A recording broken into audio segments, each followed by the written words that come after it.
देखिए, लक्ष्मण जी के विषय में हम बता दें, वैसे तो हमारा प्रतिद्वंदी है, लेकिन फिर भी हमीरपुर का जब नाम आता है तो निश्चित रूप से इन बच्चों ने इस ग्राम के गौरव को पूरे प्रदेश पर यत्र तत्र सर्वत्र फैलाया है। ये गांव का गौरव है। अगर भरखरी को आज यत्र तत्र सर्वत्र कोई जान रहा है तो ये दोनों बच्चे ही हैं जिनके कारण जान रहा है। आप लोगों को गौरव की अनुभूति हो रही है। और आज लीला जगत में अगर भरखरी में कलाकारों की यहाँ भरमार है तो इन बच्चों के प्रेम और व्यवहार का ही कारण है। एक बार जोरदार तालियां इन बच्चों के लिए भी बना। इसी क्रम पर आप हैं 21 पुष्प मुद्राएं श्री सुखलाल प्रजापति जी जो आन बान और शान के लिए उन्होंने समर्पित किया है। बहुत बहुत साधुवाद, बहुत बहुत धन्यवाद। चलिए अपना अपना ध्यान हमारी ओर लाइए।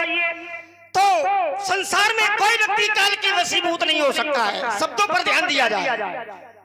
कब तक मैं ये नहीं कहता कि लोग संसार से जाएंगे नहीं। जगह जो आया है सो जाएगा। जमाने जन्म लेना, गमाने गमन करना, यही संसार का नियम है। पर अगर परमात्मा की कृपा व्यक्ति पर हो गई, परमात्मा कहते हैं अगर निस्दिन व्यक्ति मेरा ध्यान करता है, मेरा गुणगान करता है, मेरी भक्ति करता है, तो फिर काल उसका बाल बांका नहीं कर सकता है। कबहू काल न व्यापे तो ही और सुमरे भजे निरंतर मोही। अगर मेरा ध्यान, मेरा गुणगान, मेरी भक्ति तुम निरंतर करते हो तो फिर काल भी सामने आ जाए तो तुम्हारा बाल बांका नहीं कर सकता है। और फिर हमारे लिए तो आचार्यों ने कहा है कौशलेश सुत लक्ष्मण रामा और कालऊ जीत सके संग्राम। इसलिए हमें काल की चिंता नहीं है। और फिर हम तो राम जी के सेवक हैं, हमारे साथ श्री रघुनाथ जी, तो फिर हमें किस बात की चिंता। तो राम जी हैं हमारे साथ, तो फिर काल हमारा क्या कर सकता है। चिंता न करो, थोड़ी देर में निपट जाओगे। चलो वो तुम्हारी भावना हो, अभी पता चलेगा काल क्या। वो आपकी भावना हो, है ना, आपका विषय। आइए, तो ये पहली बात का उत्तर। दूसरी बात देखिए महाराज, मेरे विषय को आपने दूसरी ओर मोड़ दिया। क्या मैंने ये कहा था कि व्यक्ति को कर्म नहीं करना, आपने उसको कर्म से जोड़ दिया। विषय ये नहीं था। मैंने कहा था कि जो व्यक्ति संसार से आसक्ति छोड़कर और भगवान का हो गया, अरे भगवान के हो जाओगे तब भी कर्म करना पड़ेगा। भगवान के हो जाओगे तो क्या भगवान की भक्ति नहीं करोगे? क्या भगवान का गुणगान नहीं करोगे? राम नाम संकीर्तन नहीं करोगे? अरे वो भी तो कर्म है। पहले मेरे विषय को तो समझो, उत्तर तो तब होगा।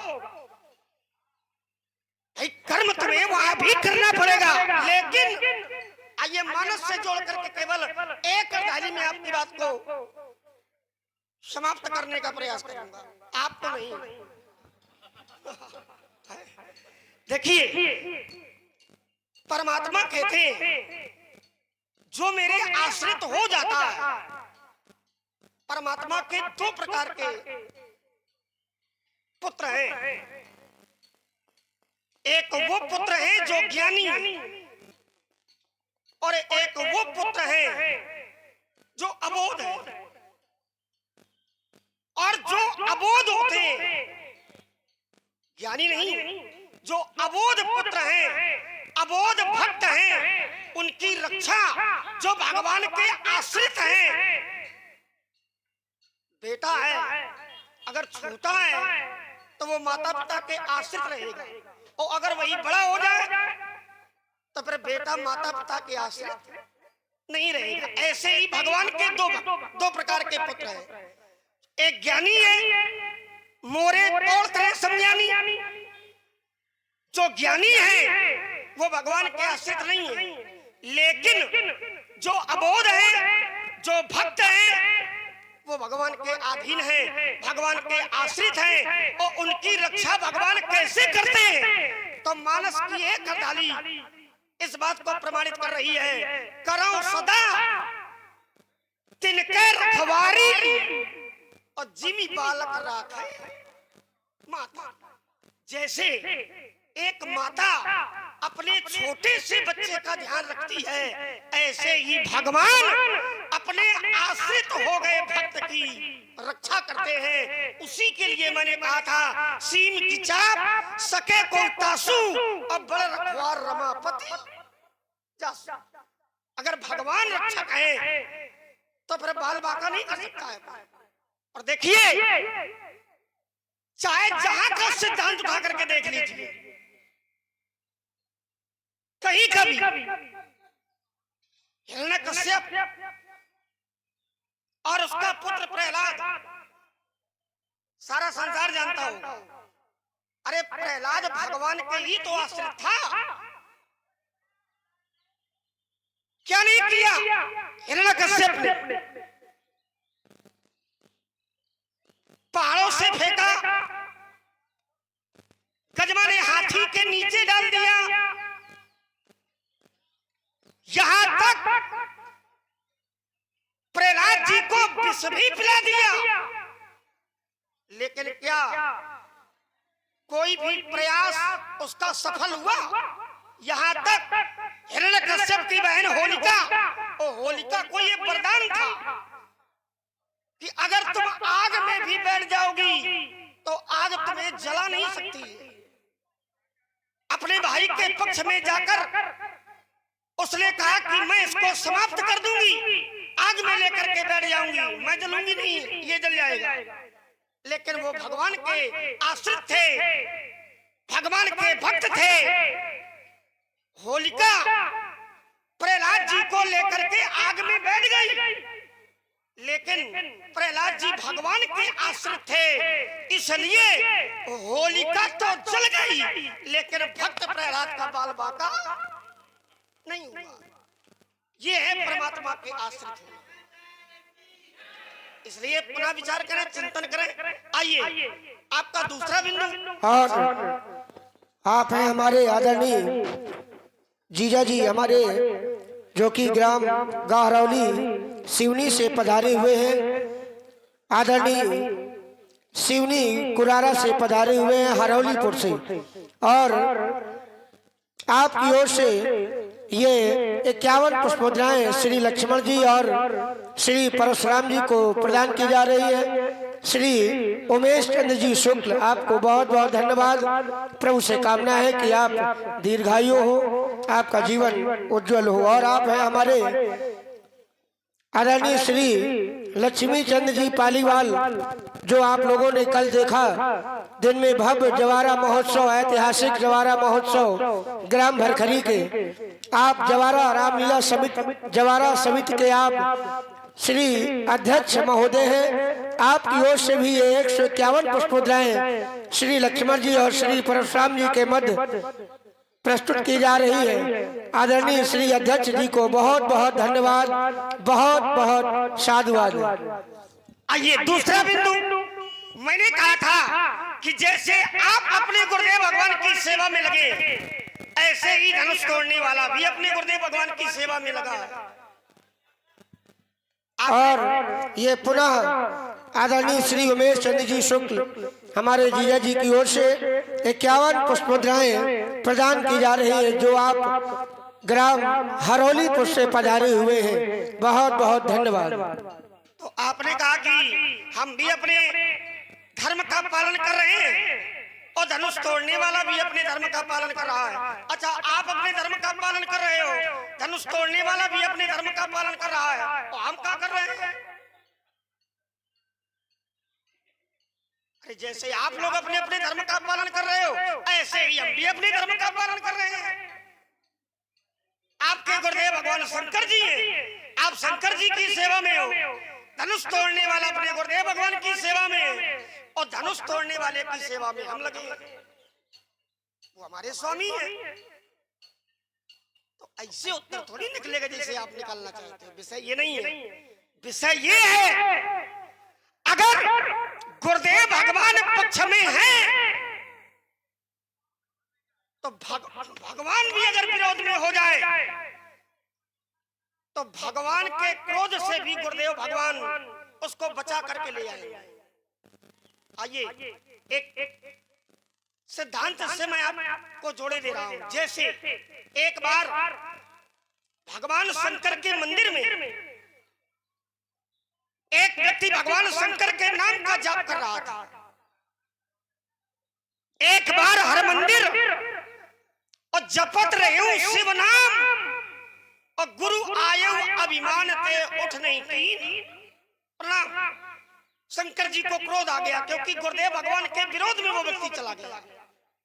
वो शिष्य था, चला गया। शंकर जी को क्रोध आ गया। मंदिर माज भाई न पानी रे हट भाग्य अज्ञ अभिमानी और यद्यपि तो गुरु के नहीं क्रोधा अति कृपाल चित सम्यक बोधा। शंकर जी ने कहा बैठ रहे से अजगर ओ पापी, अरे तू पापी है, अजगर की तरह बैठा रहा, तूने प्रणाम भी नहीं किया।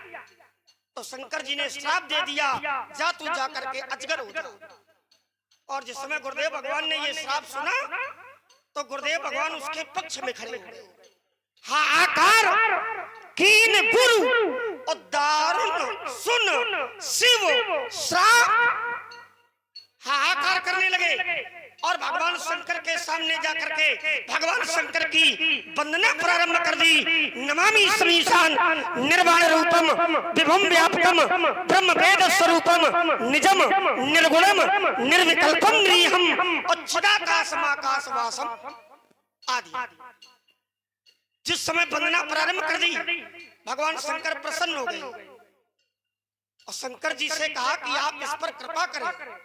शंकर जी ने श्राप की अवधि भी कम कर दी और वरदान भी दे दिया कि यद्यपि जन्म लेने में और मृत्यु में बहुत दुख भोगना पड़ता है, जन्मत मरत दुसह दुख होई, लेकिन वरदान ये दे दिया कि यही स्वल्पो नहीं व्यापै, चाहे जितनी भी तुम जन्म बदलो, चाहे जितनी योनि बदलो, लेकिन तुम्हें इसका कभी कष्ट नहीं होगा। कहने का तात्पर्य है कि वहां भगवान शंकर के क्रोध से गुरुदेव भगवान ने अपने शिष्य को बचा लिया।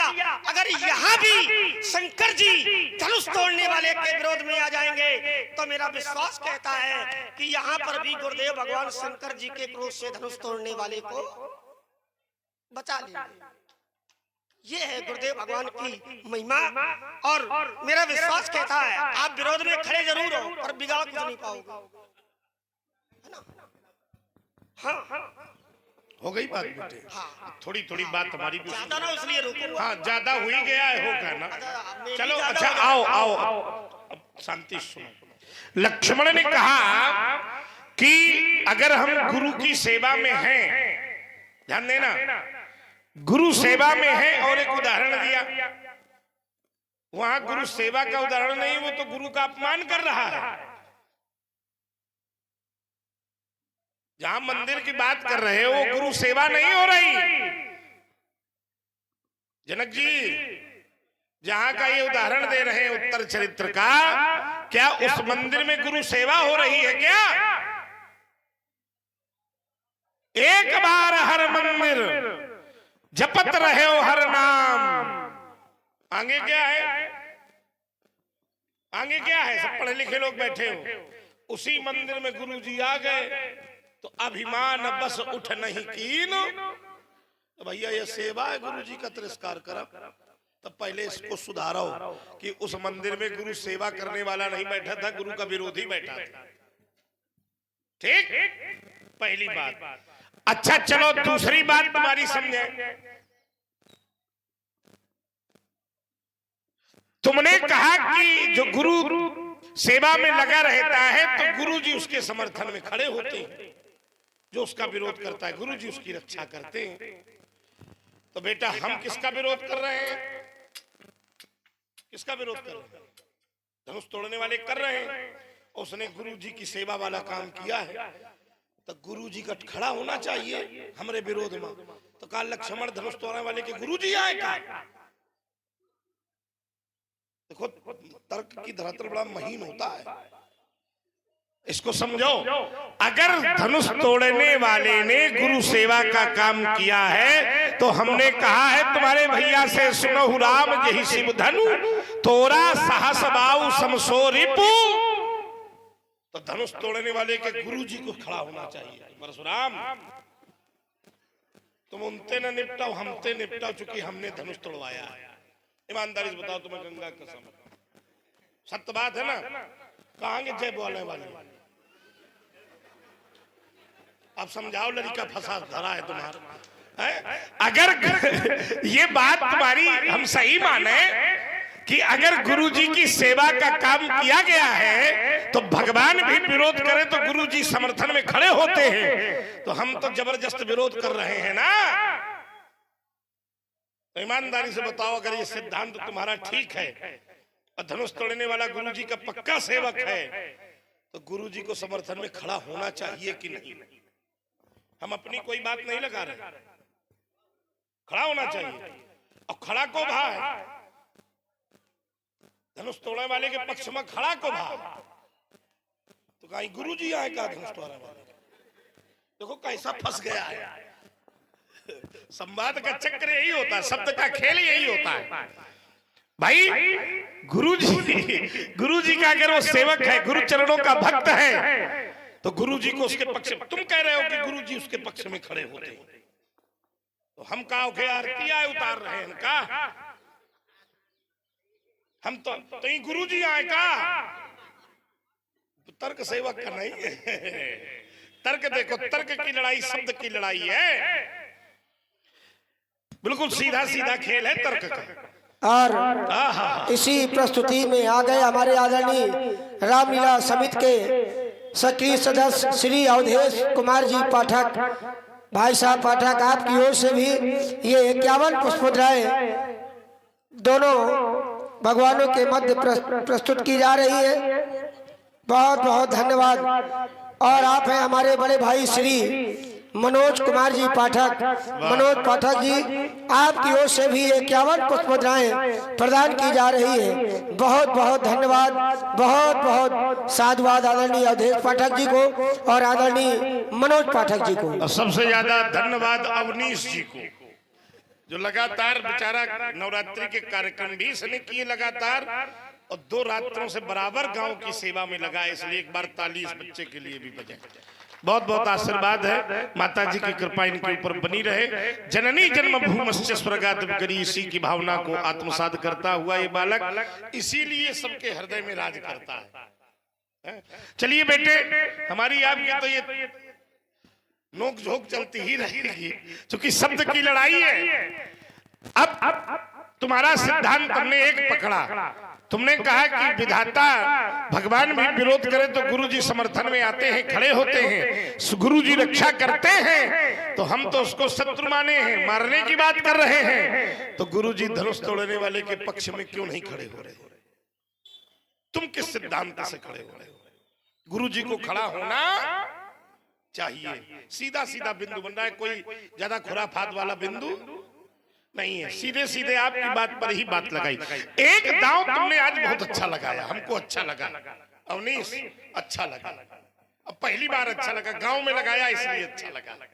तुमने कहा कि आपने बिंदु को घुमा दिया।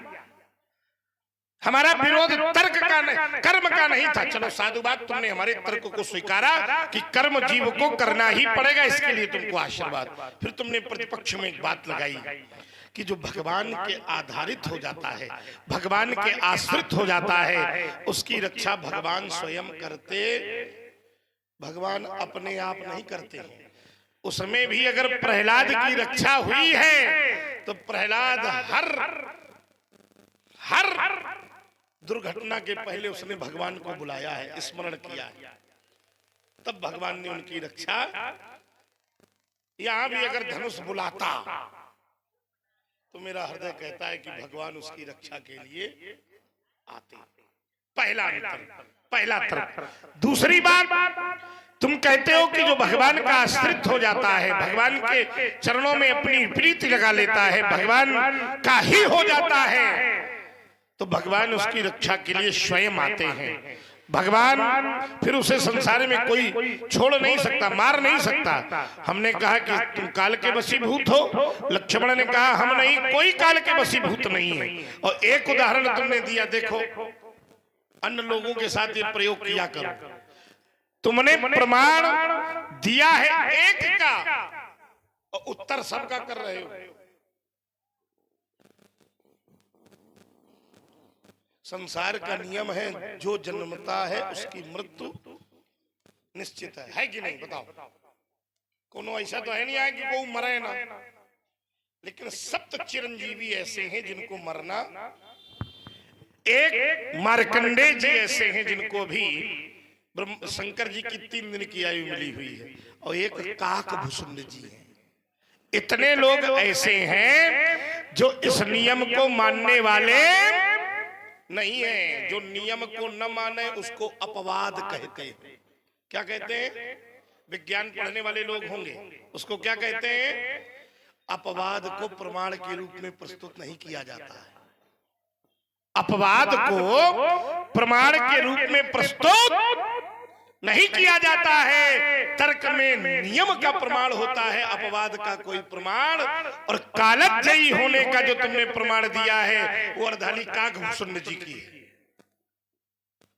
अर्धाली एक विषय वस्तु, एक विशेष व्यक्ति के लिए है, और प्रमाण तुम सबका दे रहे हो। वो भगवान ने काकभूषुंड जी से कहा था कि तुमको काल कभी परेशान नहीं करेगा। तुम मेरा नाम जाप करो, मेरे नाम का स्मरण करो, मेरी भक्ति में रहो, तुम्हारे लिए ये नियम है। तभी तो शास्त्र ने कह दिया कि महाप्रलय नाश तब नहीं, इसीलिए उनका महाप्रलय में नाश नहीं है। तो ये तर्क काकभूषुंड जी का है, ये तर्क जीवधारियों का। जीवधारियों के लिए क्या है? जातस्य ही ध्रुवो मृत्योर, जिसका जन्म है उसकी मृत्यु निश्चित है। तो फिर कालजयी कहां होगा? चलो एक मैं आध्यात्म का थोड़ा सा गहन कर देता हूं, क्योंकि तुम्हारी जन्मभूमि भी है, इसका आनंद थोड़ा सा ले और यात्रा बनावे। शरीर किसी का कालजयी नहीं है। क्यों भाई? शरीर किसी का कालजयी, तो तुम्हारा भी शरीर कालजयी नहीं है, मुझे मेरा विश्वास कहता है। तो जब शरीर किसी का कालजयी नहीं है, तो तुम शरीर को कालजयी कह रहे हो, तो तुम्हारा भी शरीर कालजयी नहीं है। और आत्मा सबकी कालजयी है। देखो वेदांत का मैं सिद्धांत लगा रहा हूं, आत्मा सबकी कालजयी है, क्योंकि नैनम छिद्यन्ति शस्त्राणि नैनम दहति पावकान चैनम क्लेदयन्ति आपो न शोषयति मारुता। ये सिद्धांत सबके साथ लगता है। आत्मा किसी की नहीं मरेगी, शरीर सबका मरेगा। तो तुम्हारा शरीर भी कालजयी नहीं है, तो फिर तुम कैसे कालजयी? ये बात हमको ठीक ठीक समझ में नहीं आ रही।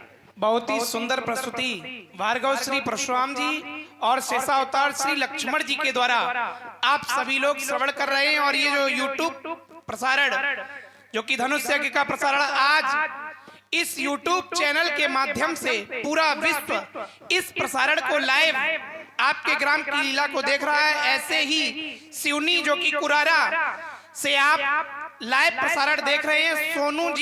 सोनू जी तिवारी जो कि कुरारा समिति के सदस्य हैं, आपकी ओर से 51 पद्मुद्राएं भार्गव श्री परशुराम जी के चरणों में और 51 पद्मुद्राएं शेषावतार श्री लक्ष्मण जी के चरणों में भेंट की गई हैं। और कह रहे हैं कि भैया ये प्रसारण ऐसे ही चलने में बहुत ही सुंदर प्रस्तुति प्रस्तुत हो रही है दोनों ही महान वक्ताओं के द्वारा। तो आप सभी लोग सुने और देखें। चलिए, बातें तो बहुत हैं, विस्तार भी ज्यादा ना हो इस बात। हाँ, एक क्षण के लिए आप हैं हमारे आदरणीय बड़े भैया श्री राजू त्रिपाठी जी, श्री राजू त्रिपाठी जी जो कि आप श्री राम जी के अनन्य भक्त हैं। आपकी ओर से ये 251 पुष्पमुद्राएं श्री परशुराम जी और श्री लक्ष्मण जी के मध्य प्रेषित की जा रही है। आदरणीय श्री बड़े भैया राजू त्रिपाठी जी को बहुत बहुत धन्यवाद, बहुत बहुत साधुवाद। और आप हैं हमारे दादाजी आदरणीय श्री इंद्रजीत जी द्विवेदी, इंद्रजीत जी द्विवेदी बरेठी, सबका निवास स्थान भरखरी ही है और बरेठी भी हमारा भरखरी में ही आता है। इंद्रजीत महाराज बरेठी, आपकी ओर से भी ये 251 पुष्पमुद्राएं श्री लक्ष्मण जी और श्री परशुराम जी के मध्य प्रेषित की जा रही है। और आप हैं हमारे भतीजे श्री भविष्य कुमार जी द्विवेदी, आपकी ओर से भी 51 पुष्पमुद्राएं श्रद्धा के सुमन दोनों भगवानों के चरणों में समर्पित की जा रही है। बहुत बहुत धन्यवाद, बहुत बहुत। चलिए, विस्तार ना हो, लोगों को आनंद मिले, इसलिए मैं अपनी बात रोक रहा हूँ। और आशा ये करूंगा कि जो भी बिंदु बने थोड़ी थोड़ी प्रमाणित और व्यास जी आ गए हैं तो इनका आधार लेते हुए रसपूर्ण वातावरण बने। ये तो नभी कहोगे तब भी बात प्रमाणित होगी, तभी मानी जाएगी, चाहे हमारी हो चाहे आपकी हो। आपने व्यास जी के लिए बताया तो ये भी हमारे जिले के ही गौरव आचार्य श्री हरिशंकर जी, आचार्य श्री हरिशंकर जी, आप मुस्कुरा के ही रहने वाले हैं। आप भी हमारे ही जिले के गौरव हैं और रात में इनका परिचय नहीं दे पाया था तो मैं आप सभी को परिचित करा दूं। ये आपके ही ग्राम के बगल के निवासी मुस्कुरा के निवासी है आचार्य श्री हरिशंकर जी। और आप इन्हें आकाशवाणी छतरपुर से भी लाइव प्रसारण में सुन सकते हैं, ये भी हमारे क्षेत्र की ही गौरव है। तो एक बार जोरदार तालियों से ऐसे बुंदेलखंड लोकगीत के आप गायक हैं और छतरपुर आकाशवाणी में आपका प्रसारण आता है, ये हम सभी के लिए गौरव का विषय है। एक बार बजाइए जोरदार तालियां आदरणीय श्री व्यास जी के सम्मान में। बहुत बहुत धन्यवाद, साधु। चलिए, बहुत कम समय में मैं उत्तर करने का प्रयास करूंगा। एक बात जिसको आपने बहुत बल लगा करके रखा है, आपने कहा कि क्या लक्ष्मण धनुष तोड़ने वाले का गुरु है क्या? गुरु जी को आना चाहिए, गुरु जी को खड़ा होना चाहिए। हम विरोध कर रहे हैं। देखो, बहुत छोटी सी बात है, बहुत भारी प्रश्न थोड़ी है और न कोई फसाव इसमें। आप समझ नहीं पाए इसलिए ये बात रखी है। महाराज, लक्ष्मण खड़ा है, गुरुदेव भगवान नहीं आ रहे हैं, गुरुदेव भगवान नहीं आएंगे। क्यों नहीं आएंगे? का कारण ये है कि महाराज, अगर शंकर जी आ जाएंगे, अगर आपके गुरुदेव भगवान आ जाएंगे तो पक्ष से हमारे भी गुरुदेव भगवान खड़े हो जाएंगे। नियम ये है कि उच्चाधिकारी से मिले और छोटाधिकारी से मिले। अगर आपके गुरुदेव भगवान आ जाएंगे तो हमारे भी गुरुदेव भगवान खड़े हो जाएंगे। गुरु से मिले और चेला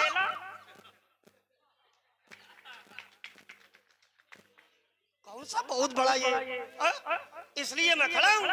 आप अपने गुरुदेव भगवान को बुलाओ और अगर शंकर जी आ जाएंगे तो मेरा विश्वास कहता है कि पक्ष में गुरुदेव भगवान तुरंत खड़े हो जाएंगे। हाँ, इसी क्रम पर आप हैं नीरज विश्वकर्मा, 42 रुपए और बरबई कबरे महोबा के हैं। बहुत बहुत साधुवाद, बहुत बहुत धन्यवाद। बरबई के बरबई कबरई महोबा। बात एक ही है।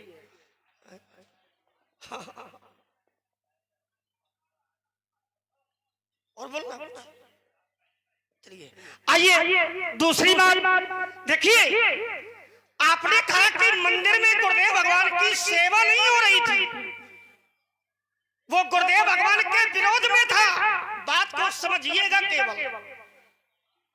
आप धीरे से, अब निकलने थोड़ी देंगे, निकलने का प्रयास थोड़ी करना। आपने कहा कि वहां सेवा नहीं हो रही थी। देखिए, वो व्यक्ति जिससे गुरुदेव भगवान ने बचाया, वो गुरुदेव भगवान के विरोध में खड़ा था। जब व्यक्ति गुरुदेव भगवान के विरोध में है और फिर भी गुरुदेव भगवान ने बचा लिया।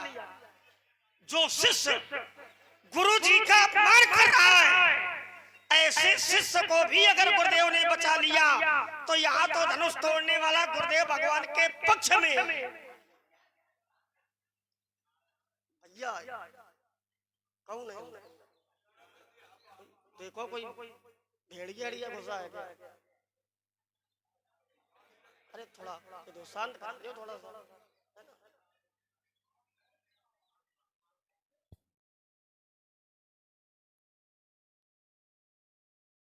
की समीक्षा होगी तो कहने का तात्पर्य यह है कि जब शिष्य ने गुरुदेव भगवान का अपमान किया फिर भी गुरुदेव भगवान ने बचा लिया तो यहाँ तो गुरुदेव भगवान के आदेश से ही धनुष तोड़ने वाले धनुष को तोड़ा है।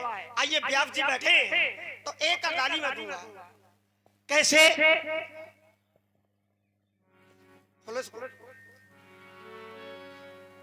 रस भी बनता चले है ना।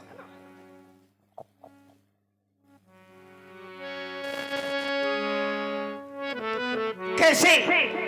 तो गुरुदेव भगवान ने आदेशित किया है, क्या कहा? ओम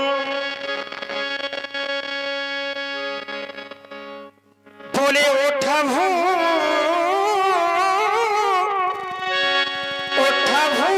अमुख और भंजऊ भव चापा और मीटहु तात जनक परितापा।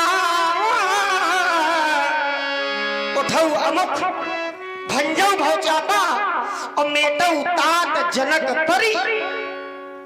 जाओ और जाकर के जनक जी के परिताप को दुख को मेट दो। तो सुनी गुरु बचन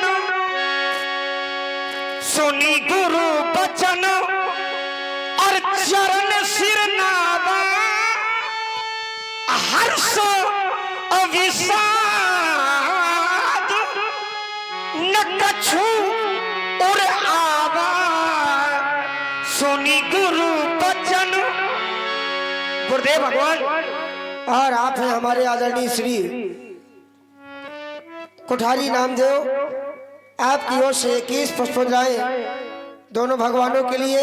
और आप हैं हमारे श्रीमान रंजन सविता जी चाचा जी, आपकी ओर से भी 51 पुष्पांजलि श्री लक्ष्मण जी और श्री परशुराम जी के मध्य प्रस्तुत की जा रही है। बहुत बहुत धन्यवाद, बहुत बहुत साधुवाद। तो महाराज गुरुदेव भगवान के आदेश से ही धनुष तोड़ने वाले ने धनुष का खंडन किया है। इसलिए अगर गुरुदेव भगवान का आशीर्वाद प्राप्त है, गुरु आशीर्वाद रूपी कवच अगर प्राप्त है तो फिर गुरुदेव भगवान के उस कवच का भेदन नहीं हो सकता है। क्योंकि सिद्धांत कहता है राखे गुरु जो कोप विधाता। हर बात का प्रमाण दूंगा मैं आपको। और आप हैं हमारे भैया आयुष कुमार जी द्विवेदी, आप बरखरी के ही निवासी हैं, भतीजे हैं। आपकी ओर से ये 51 पुष्पोद्राएं प्रदान की जा रही है। बहुत बहुत धन्यवाद। और आप हैं आदरणीय श्रीमती हमारी बुआ जी, भूरी बुआ जी, सभी लोग प्यार से भूरी बुआ के नाम से ही जानते हैं। और इनका भी हमें आशीर्वाद प्राप्त हुआ है। अपना प्रेम स्नेह श्री लक्ष्मण जी और श्री परशुराम जी के चरणों में 501 पुष्पांजलियों से प्रेषित किया है। भगवान की कृपा उन पर बनी रहे और बनी भी है। उनका जीवन पूर्ण सुखहाल है, प्रभु की कृपा है उन पर। आदरणीय श्रीमती भूरी बुआ जी को बहुत बहुत धन्यवाद और प्रभु से आशीर्वाद की कामना। इसलिए अगर गुरुदेव भगवान राखे गुरु, अगर परमात्मा भी विरोध में हो जाए तो नियम कहता है और गुरुदेव भगवान पक्ष में है तो राखे गुरु जो कोप विधाता। अगर ब्रह्मा जी विरोध में खड़े हो जाए गुरुदेव भगवान पक्ष में तो ब्रह्मा जी के क्रोध से भी गुरुदेव भगवान बचा लेंगे। लेकिन अगर गुरुदेव भगवान किसी के विरोध में खड़े हो जाएं तो फिर सिद्धांत कहता है कि गुरु विरोध नहीं कोई जगत त्राता। फिर गुरुदेव भगवान के क्रोध से बचाने वाला कोई नहीं है। इसलिए धनुष तोड़ने वाले का बाल बांका नहीं हो सकता है। पहली बात। आइए दूसरी बात। मैंने कहा था कि जो भगवान के आश्रित है उसका खंडन नहीं हो सकता है, उसकी मृत्यु नहीं है, क्योंकि भगवान बचाने के लिए खड़े हो जाएंगे। तो आपने एक नियम लगाया, बोले प्रहलाद जी ने भगवान को बुलाया है, भगवान को याद किया, क्या हर बार याद किया कि एक बार याद किया? अच्छा, हर बार याद किया। तो थोड़ा हाँ, अगर कोई बात हो तो पूरी हो। और आप हैं हमारे आदरणीय श्री पाल परिहार जी, ग्राम हुसैना से आपका आगमन हुआ है।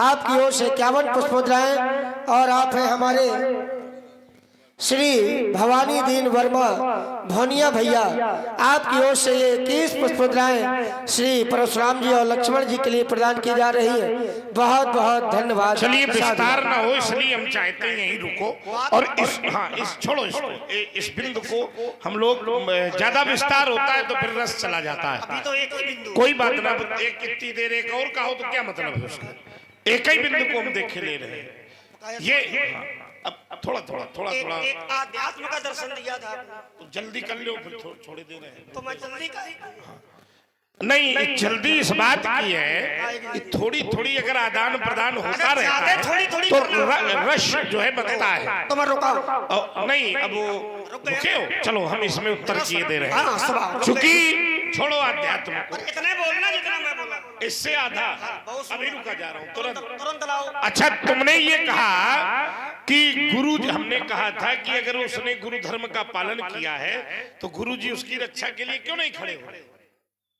तो तुमने इसको बड़ा हल्का माना। अब कहा कि अगर उधर से गुरु जी आ जाएंगे तो इधर से भी गुरु आएंगे। तो क्या ये जुड़ रहा है? ठीक सिद्धांत के अनुसार शिष्य पर संकट आवे और संकट देने वाला कोई भी हो तो गुरु जी को उसकी रक्षा के लिए खड़ा होना चाहिए। संकट कहाँ? धनुष तोड़ने वाले की सुनो राम जी शिव धनु तोरा और सहस बाहु समसो रिपु। संकट, ये संकट है, ये संकट है।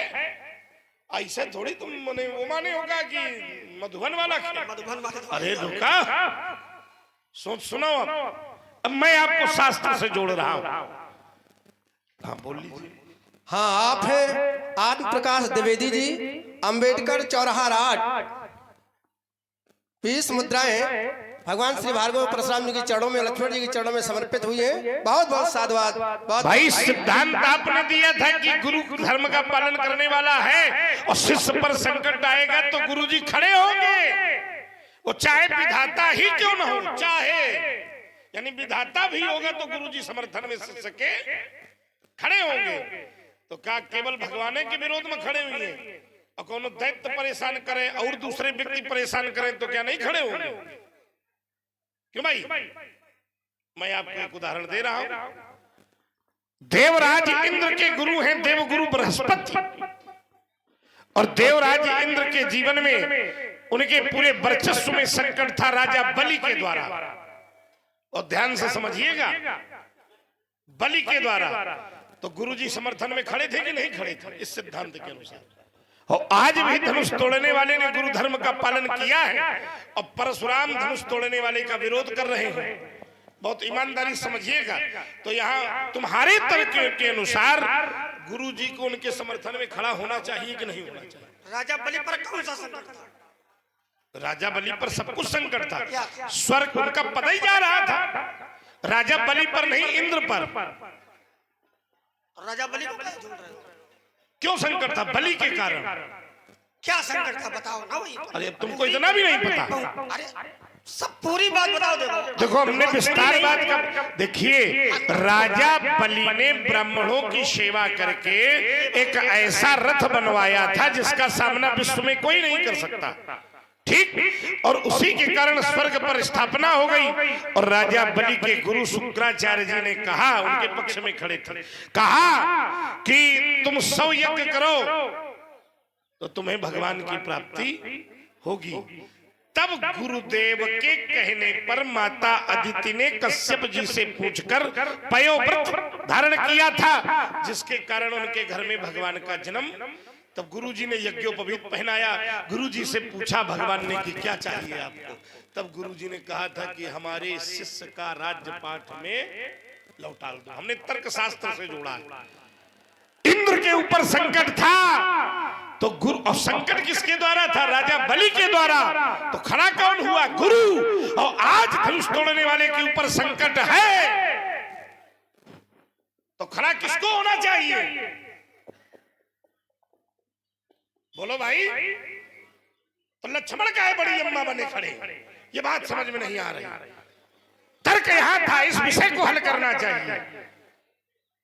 अब तुमने कहा कि देखो यहां तुम खड़े हो तो वहां हम खड़े, तो हमारा तुम्हारा जोड़ है क्या? तो गुरुजी का आपका जोड़ है क्या? अरे बिल्कुल। क्या जोड़ है? अब रुक जाओ, अब देखो हम जोड़े दे रहे हैं। ऐसे ऐसे तुम जोड़ना, ऐसे जोड़ हम देंगे। जोड़े दे रहे हैं। तुम्हारे वहां गुरुजी है तो यहाँ भी गुरुजी है। ब्राह्मणा नाम वर्णों, वर्णा नाम ब्राह्मणों गुरु। 4 वर्णों में ब्राह्मण गुरु है। ठीक, तो हम गुरु हैं क्योंकि हम ब्राह्मण हैं। तो जब यहाँ गुरु पद में खड़े हैं तो वहां भी गुरु पद वाले को आना। और जबकि दोनों हमने तर्क दिए हैं। देखो फसाव है, गुरुजी नहीं भी विरोध में है, फिर भी गुरुजी शिष्य की रक्षा के लिए खड़े हैं। तो अगर हमको तुम गुरु ना भी मानो तो भी हम धनुष तोड़ने वाले के विरोध में हो, तो वहां गुरुजी पक्ष में क्यों नहीं खड़े? लक्ष्मण क्यों खड़ा? मैं रुका जा रहा हूं। आइए महाराज, वर्णा नाम ब्राह्मणों गुरु, तो यहाँ गुरु का भाव काहे से? गुरुजी से नहीं कहा, शिष्य जी से। काहे से? यहाँ श्रेष्ठता से है कि गुरु से? सभी वर्णों में श्रेष्ठ ब्राह्मण है। और देखो एक बात और ध्यान कर लो, हमारी जो श्रद्धा है वो अपने गुरुदेव भगवान के चरणों में, और आप हैं हमारे आदरणीय बड़े भाई श्री हरि माधव जी मिश्र, टीवी 100 न्यूज हमीरपुर। आप रामलीला समिति के सक्रिय सदस्य भी हैं। आपकी ओर से ये पुनः 51 पुष्प मुद्राएं प्रदान की जा रही है। बहुत बहुत धन्यवाद। और आप हैं हमारे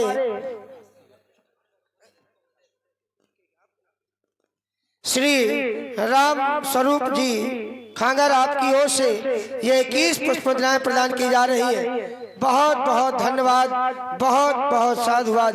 और ये 21 मुद्राएं गुप्त दान में भैया जी के द्वारा दोनों भगवानों के चरणों की पूजा की गई है। बहुत बहुत धन्यवाद। और रही बात बराबरी की, तो महाराज बराबरी कहीं से नहीं है, आप में और गुरुदेव भगवान में। क्योंकि जिन गुरुदेव भगवान की मैं बात कर रहा हूं वो आपसे भी श्रेष्ठ है। और आपके बाबा तुल्य है वो, और नाती और बाबा में कभी समानता नहीं हो सकती। वो कोई दूसरे नहीं है, विश्वामित्र जी महाराज ही हैं। और विश्वामित्र जी महाराज आपके बाबा हैं, तो क्या समानता हो जाएगी? वो बाबा कोटि में है, आप नाती कोटि में हैं।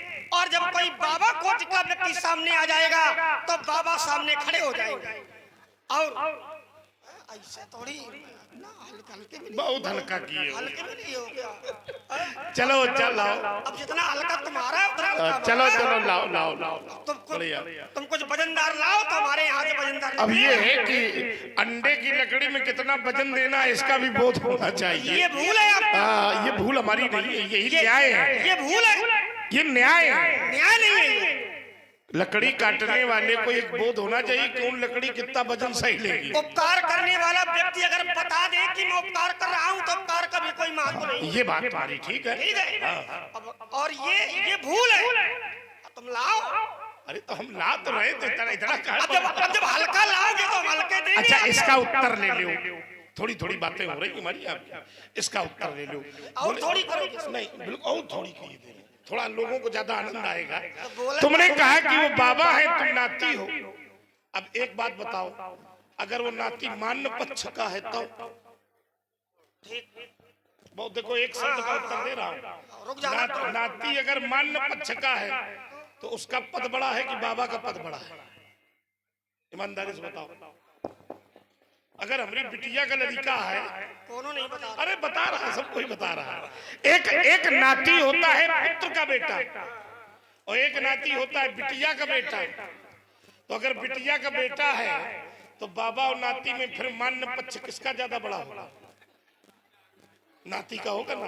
तो इस कारण भी वो हम उनके मान्य पक्ष अब यहीं रुक जाओ। इस कारण भी यहाँ रुके। अब यहीं रुक जाओ। इसका कोई तल्लाव। एक और अपनी बिटिया का बेटा खड़ा है और एक और बाबा खड़े हैं, तो वहां कौन है? सम्मान कौन करेगा? बाबा करेंगे कि नाती करेगा? अब रुक जाओ, रुक जाओ। यही निर्णय हुआ जा रहा है। कौन करेगा नहीं, किसने किया? पैर कौन छुएगा? नियम के अनुसार। तो नियम के अनुसार पैर नाती ही छुएगा, पैर बाबा नहीं छुएंगे। इसलिए वहाँ जो बाबा का पक्ष है वो सबल है और जो नाती का पक्ष है वो छोटा है। इसमें भले ही वो मान पक्ष का अब हमारा सुनो, ये तुम्हारी भूल है। इसको थोड़ा व्यवहार जगत में जांचो। नियम से जोड़ो ना। नहीं, नियम से जोड़ रहे हैं। ये जो लोग ताली बजा रहे हैं वो लोग बोध करें बेटी के पुत्र हमारे पूज्य हैं कि हम उनके पूज्य हैं। तो ताली में कष्ट है। रुक जाओ, देखो बीच में करो, हम बीच में। अरे तो ताली बजाने दो, ताली में तुमने को इसलिए बजाते हैं कि दो चार ही शोध ने क्यों? अरे भैया एक बार ये और गिलाने बजाओ। अरे रुक, न बजाओ। हमको ताली नहीं बजवाना है। अब ताली बजे तो बजे किसकी? राम कथा सुंदर कर वही आवाज ताली वो नहीं बज रही है, वो बजती तो हम कहते। अब सुनो, बीच में न बोलो। देखिए हमारी बेटी का पुत्र है तो वो पद पूज्य है कि बाबा का पद पूज्य है? बहुत ईमानदारी से उत्तर करो, कोई हार जीत का खेल नहीं है। कैसी बात करते हो तुम? पीढ़ा में बैठ के पांव पूजे जाते, किसके पूजे जाते हैं? तो कौन बड़ा हुआ? इतनी बात तुमको समझ में नहीं आ रही। अब जरा अब दूसरी बात समझो, यहां भी उत्तर लो, यहाँ भी उत्तर लो। रुक जाओ, अब देखो यहाँ भी निर्णय ले लो, यही निर्णय हो जाएगा। छोटी हम बिल्कुल एक वाक्य कह के रुक रहा हूँ। यहाँ विश्वामित्र और परशुराम का मिलन हुआ तो परशुराम विश्वामित्र जी से मिले कि विश्वामित्र स्वयं आके परशुराम से मिले? तो किसका सम्मान हुआ? देखो प्रत्यक्ष को किसी प्रमाण की कोई आवश्यकता नहीं होती है। इसको समझो आप। इसको सम्मान से जोड़ रहे हो। और काहे से जोड़ा? ये सम्मान है, ये अपमान है, ये प्रेम है। बाचाल कहीं का। अगर बाबा मैंने कहा जोड़ी दे रहा है, ये सम्मान थोड़ी है। सम्मान है। रुक जाओ, मान हुई हो, सम्मान है ये। हमारी बात सुनो। विश्वामित्र जी महाराज अगर आपसे मिलने आ भी गए हैं, इसको सम्मान करो। नहीं, अपमान है। अब बाबा से सम्मान चाहते हो, बाचाल कहीं। अब अगर नाती बाबा से सम्मान चाहने लगे तो हो गया कल्याण संसार का। यहाँ हुआ है, यहाँ यहाँ हुआ है, इसको देखो। सम्मान नहीं है, आधर न बनो, यहाँ हुआ है। सम्मान नहीं है, सम्मान है। 82 एकड़ धाली संभालो जरा, हम पढ़ रहे हैं। ये सम्मान ही है। बोले विश्वामित्र अरे मिले पुनिया, और देखना सम्मान ही है। जब हम मान के यहाँ जाए तो कुछ चढ़ौना लेके जाए, और चढ़ौना कहाँ चढ़ाया जाता है? भेंट हाथ में दी जाती है और चढ़ौना पावन में चढ़ावा जाता है। ये नियम है कि नहीं? सब बिना पढ़ा लिखा व्यक्ति भी इसको जान जाएगा। यहाँ तो सब विद्वान बैठे। भेंट हाथों में दी जाती है, लेकिन जब पूज्य के यहाँ जाते हैं तो चढ़ौना देवी देवतन के पांव में चढ़ाओ जाता है। और यहाँ देखो सीधे सिद्ध होगा। बोले विश्वामित्र मिले पुनियाई, विश्वामित्र मिले पुनियाई, पद सरोज मेले दो। भैया ये काया है, ये चढ़ाना है। और क्या? ये सम्मान नहीं दिखाई दे रहा। सीधे पद सरोज मेले, अरे मेले दो भाई। तो हमको चढ़ाना ये तुमको सम्मान नहीं दिखाई दे रहा। सम्मान तुमको नहीं दिखाई देता। अरे पद सरोज अरे मेले दो भाई।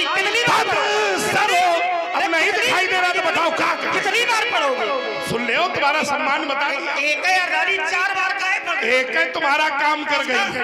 इसका मतलब कि आपका विश्वास नहीं है। एक है काम कर गई, अगर वजन चार पढ़ने की जरूरत नहीं है। वजन है तो एक ही बार में काम हो जाएगा। हो गया काम। रुक जाओ, अभी कहाँ हो? चलो तुम्हारा जरूर हो जाएगा। आइए, आपने कहा कि मान पक्ष में जाओ तो कुछ न कुछ चढ़ौना लेकर के जाओ। ठीक, चढ़ौना लेकर के जाओ तो मान पक्ष के व्यक्ति पर चाहे जितना प्रयास करो बनी थोड़ी। रुक जाओ, रुक जाओ। आपके लिए प्रयास नहीं करना है। अरे बहु हल्के हो, प्रयास नहीं करना है। अच्छा आप क्या कहना क्या चाहिए? प्रेम से बताओ बताओ, हम प्रेम से ऐसे सुनो जी, से हम सुनते हैं। अरे बताओ बताओ क्या कहना चाहिए? जब मान पक्ष के व्यक्ति पर ठीक कुछ चढ़ाया जाता है हाँ। तो फिर उस चढ़ौने पर अधिकार किसका हो जाता है? जिसको चढ़ा दिया गया उसका हो जाता है। होगा। ठीक है, तो हम पर अधिकार होगा। रुक जाओ इसको इसी तरह ले लेना। तुम्हें गंगा की सौगंध है। रुक जाओ ईमानदारी से चढ़ाऊंगा चढ़ाया गया। रुक जाओ चढ़ाऊंगा ऐसे ले लो। आपने कहा कि चढ़ौना चढ़ा दो। हाँ चढ़ौना लेकर। और दूसरी बात, देखो हाथ दाब रहा मने मने जन्मभूमि में हो तो कुछ भी करोगे तो पहले जगह में दवाई हो तो हम कहा दावे। अब देखो, आनंद ले। इसका कितना आनंद आए। थोड़ा और ले। तुमने कहा कि चढ़ौना चढ़ा दिया गया तो अधिकार हो गया। अच्छा, एक और दर्शन। हाँ, अधिकार हो गया, लेकिन चढ़ौना चढ़ाने के बाद प्रसाद लौटार दिन जाते कि ले जाओ। अच्छा, ये वाला विभाग है कि भाई प्रसाद चढ़ाया जाए और इसके बाद प्रसाद ले जाओ। तो क्या भोग लगाने आए थे क्या? अब मेरे पास ऐसा भोग लगाने आए थे। देखो अभी कह रहे चढ़ौना, हम अब कोई बता रहे हो कि प्रसाद, तो वो बन गया भोग। तुम्हारी बन बातों गया। का कोई मतलब है नहीं। अरे कैसे नहीं है, तुम समझ नहीं पा रहे। सब समझ रहे हैं। एक क्षण रुको। ऐसे थोड़ी बना ले। मैं आपको शास्त्र का एक विभाग दे रहा हूँ। एक बार सनत कुमारों के यहाँ, यही बात सुन लो, सनत कुमार महाराज पृथु के यहाँ पहुंचे। और ध्यान से सुनना, महाराज पृथु को आत्म और अनात्म वस्तुओं का उपदेश दिया। सब विज्ञ लोग बैठे हैं, भागवत का प्रसंग है और बड़ा समीचीन प्रसंग यहाँ पर जुड़ रहा है। तो हमारी जो व्यवहारिक बातें हो रही हैं उसको शास्त्र से भी मैं जोड़े दे रहा हूँ। ठीक, यही हमारा धर्म है कि कोई बात हास्य परिहास्य की हो जाए उसको शास्त्र से जोड़ दिया जाए। ठीक, अब मैं इसको शास्त्र से जोड़े दे रहा हूँ। शास्त्र से जोड़ो तो मान लो।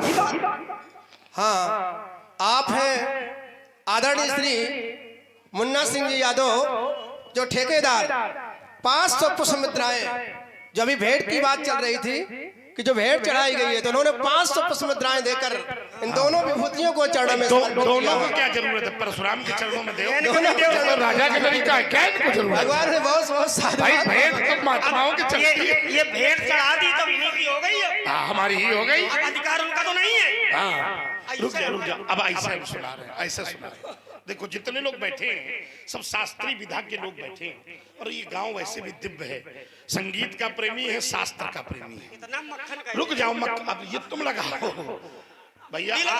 आप लोग शास्त्र का नहीं जानते हो, ये लक्ष्मण कह रहे हैं।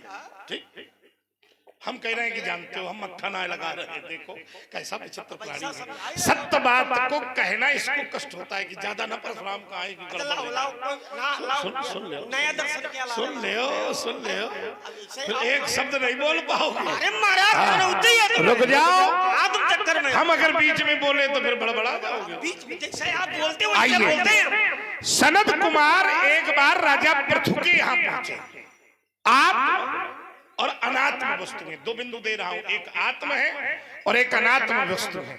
इनको मैं भी व्याख्यात नहीं कर रहा हूं, हो सकता है तो लक्ष्मण इसको व्याख्यात करें।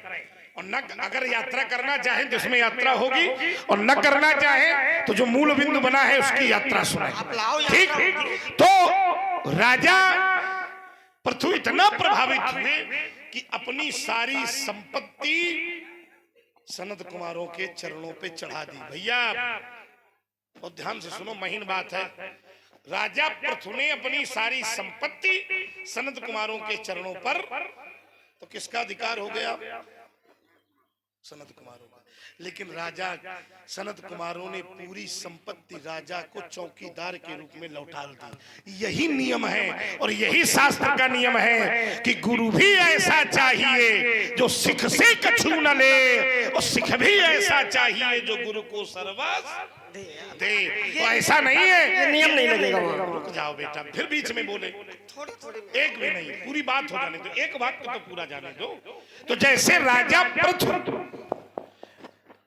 ने अपनी संपत्ति दी और बाद में वापस ले ली, पृथु ने दे दी, वैसे ही विश्वामित्र जी ने संपत्ति चढ़ाई तो हमने वापस लौटाई। सीधे शास्त्र से जोड़ा है, कोई अशास्त्री हो तो बताओ। अब मैं रुका जा रहा हूँ, लाओ। बहुत ही सुंदर संवाद का क्रम जो कि प्रस्तुत है और इसी से प्रभावित हो गए जो कि लाइव प्रसारण बुंदेली मिक्स यूट्यूब चैनल के माध्यम से कानपुर सिवली देहात से, जो कि गैरा निवासी हमारे रामलीला समिति के अध्यक्ष आदरणीय श्री जगमोहन सिंह जी पाल, जो कि आप अध्यक्ष हैं, आप वहां से लीला का लाइव प्रसारण देख रहे हैं। आपकी ओर से 51 पद मुद्राएं भार्गव श्री परशुराम जी के चरणों में और 51 पद मुद्राएं शेषावतार श्री लक्ष्मण जी के निमित्त ऑनलाइन भेंट की गई। बहुत बहुत धन्यवाद, साधुवाद। सुने। आइए महाराज, अब आपने चरित्र जोड़ा है राजा पृथु और सनकादि मुनियों का। देखिए महाराज, वहाँ का जो चरित्र है, वहाँ की जो कथा है, तो वहाँ जो भाव है वो राजा पृथु का सनकादि ऋषियों के प्रति तो काहे का है, वो समर्पण का। और जब समर्पण का कोई भाव हो जाता है तो महाराज समर्पण के भाव में जब व्यक्ति खड़ा हो जाता है तो फिर उसका कुछ नहीं रहता। चाहे पुत्र हो, पत्नी तक के लिए वो कह देता है कि नाथ सकल संपदा तुम्हारी और मैं सेवक समेत सुत। ये समर्पण का भाव है।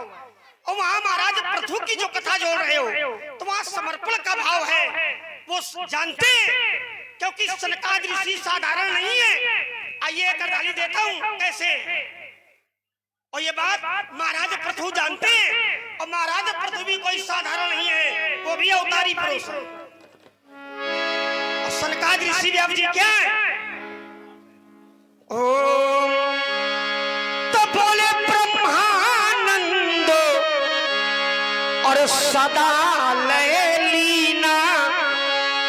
और महाराज पृथु जानते थे कि इनको संसार की संपत्ति से कोई लेना देना नहीं है। चढ़ा भी देंगे तो ये अपनाएंगे नहीं, हम ही को दे देंगे। क्यों? क्योंकि इनका जो मार्ग है वो सांसारिक नहीं है। ब्रह्मानंद सदा ले लीना और देखत बालक बहुकालीना। क्योंकि सनकादि ऋषियों का यही मार्ग है, ब्रह्मानंद।